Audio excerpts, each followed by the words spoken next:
రెండో షా ఆలం ఇతని అసలు పేరు ఆలీ గౌర్.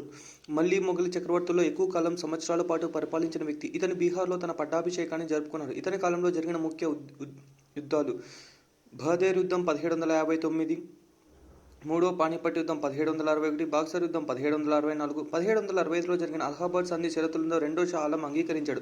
ఈ సంధి షరతుల ప్రకారంగా ఆంగ్లేయులు ఇతన్ని పెన్షనర్గా మార్చాడు.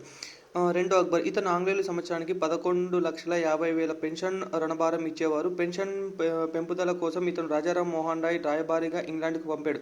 రెండో అక్బర్ రాజారాం మోహన్ రాయ్కి రాజా అనే బిరుదును ఇచ్చాడు. రెండవ బహదూర్ షా 1837 నుంచి 1857. ఇతను 1857 సిపాయిల తిరుగుబాటులో పాల్గొన్నాడు. ఆంగ్లేయులు ఇతన్ని బంధించి 1858 రంగూన్లో పంపించాడు. 1862 ఇతను రంగూన్లో మరణించాడు. ఇతని సమాధి రంగూన్లోనే కలదు.